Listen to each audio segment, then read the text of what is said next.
আসসালামু আলাইকুম। সংবাদে আপনাদের সবাইকে স্বাগত জানাচ্ছি। আমি ফিরোজ তোহা। শুরুতেই সংবাদ শিরোনাম জানিয়ে দেব এই মুহূর্তে হাতে পাওয়া সর্বশেষ গুরুত্বপূর্ণ আপডেট বাংলা সংবাদ। ফিনান্সিয়াল টাইমসের রিপোর্ট, দলবল নিয়ে প্রকাশ্যে ঘুরছেন শেখ হাসিনা। ছাত্র জনতার তুমুল বিক্ষোভের মুখে গত 5 আগস্ট প্রধানমন্ত্রীর পদ থেকে ক্ষমতাচ্যুত হন শেখ হাসিনা। সেই দিনই সামরিক হেলিকপ্টারে করে ভারতে পালাতে বাধ্য হন তিনি। এরপর থেকে ভারতেই অবস্থান করছেন সাবেক এই প্রধানমন্ত্রী।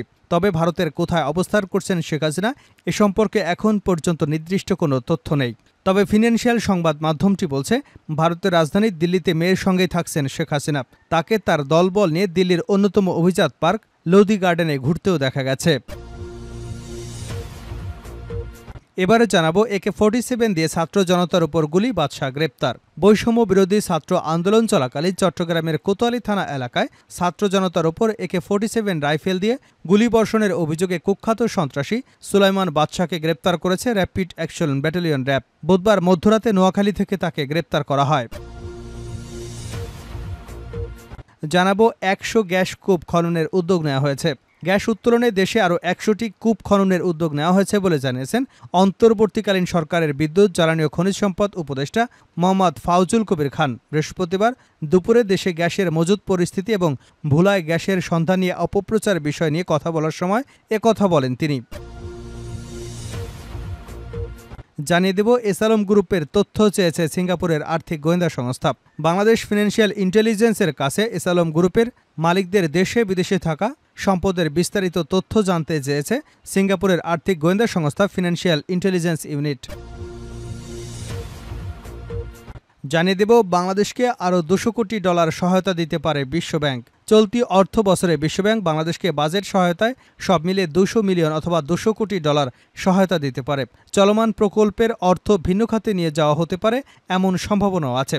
এতে অর্থের পরিমাণ বেড়ে যেতে পারে। বৃহস্পতিবার সচিবালয় অন্তর্বর্তী সরকারের অর্থ ও বাণিজ্য উপদেষ্টা সালেউদ্দিন আহমেদের সঙ্গে বৈঠকের পর এসব কথা বলেন বিশ্বব্যাংকের দক্ষিণ এশিয়া অঞ্চলের ভাইস প্রেসিডেন্ট মার্টিন রেজার। এবং সর্বশেষ জানাবো আন্তর্জাতিক সংবাদ। ফিলিস্তিনি রাষ্ট্র প্রতিষ্ঠা ছাড়া ইসরায়েলকে স্বীকৃতি দেবে না সৌদি। স্বাধীন ফিলিস্তিনি রাষ্ট্র ছাড়া ইসরায়েলকে রাষ্ট্রের স্বীকৃতি দেবে না বলে জানিয়েছে সৌদি আরব। বুধবার এক বক্তব্যে একথা বলেছেন সৌদি যুবরাজ মোহাম্মদ বিন সালমান। বক্তব্যে ফিলিস্তিনিদের উপর ইসরায়েলি দখলদারি এবং অপরাধেরও সমালোচনা করেছেন তিনি। ব্রিটিশ বার্তা সংস্থা রয়টার্স এ খবর জানিয়েছে। এতক্ষণ শিরোনাম শুনছিলেন, এবার বিস্তারিত। প্রিয় দর্শক, আপনি যদি এই চ্যানেলে নতুন হয়ে থাকেন, ভিডিওটি দেখতে দেখতে চ্যানেলটি সাবস্ক্রাইব করে আমাদের সঙ্গে থাকুন। আর এই ভিডিও সম্পর্কে আপনি আপনার মূল্যবান মতামতটি কমেন্ট বক্সে জানিয়ে দিন। আর হ্যাঁ প্রিয় দর্শক, জানিয়ে দিন ভিডিওটি কোথা থেকে দেখছেন।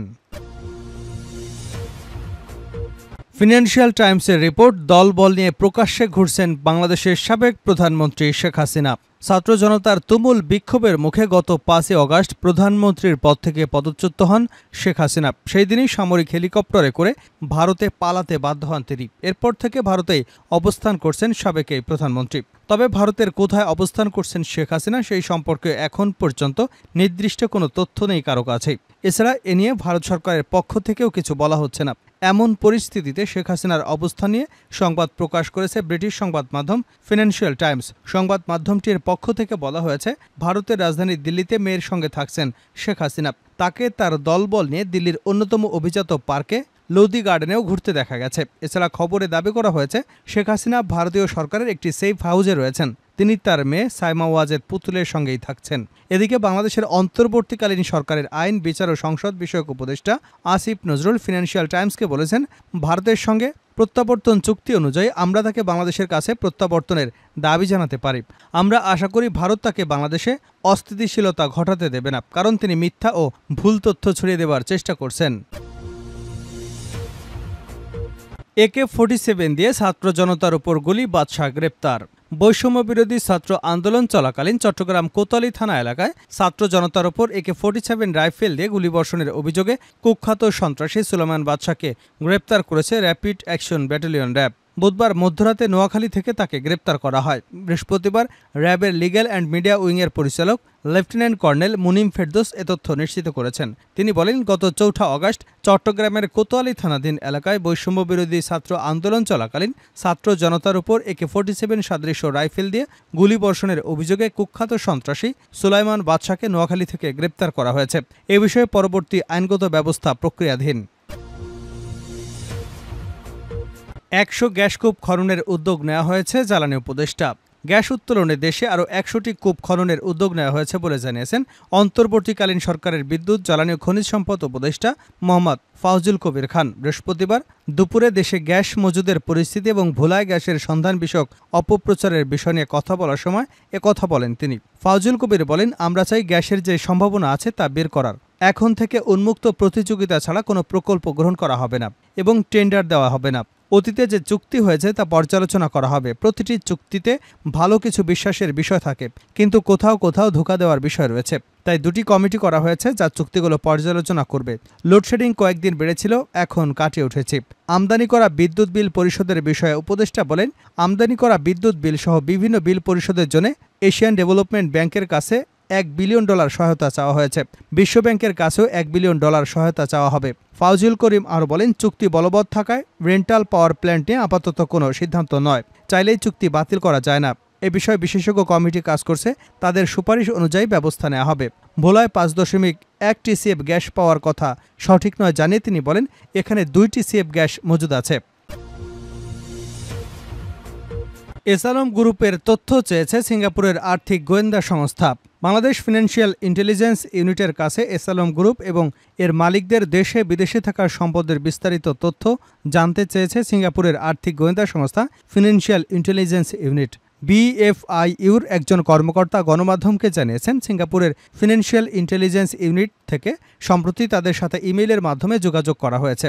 সম্প্রতি গণমাধ্যমে কিছু প্রতিবেদনের পর সিঙ্গাপুর সহ এসালম গ্রুপের বিদেশি সম্পদ নিয়ে তদন্ত শুরু হয়েছে। গ্রুপটি বাংলাদেশের 6টি ব্যাংক এবং একটি আর্থিক প্রতিষ্ঠানের নিয়ন্ত্রণে ছিল।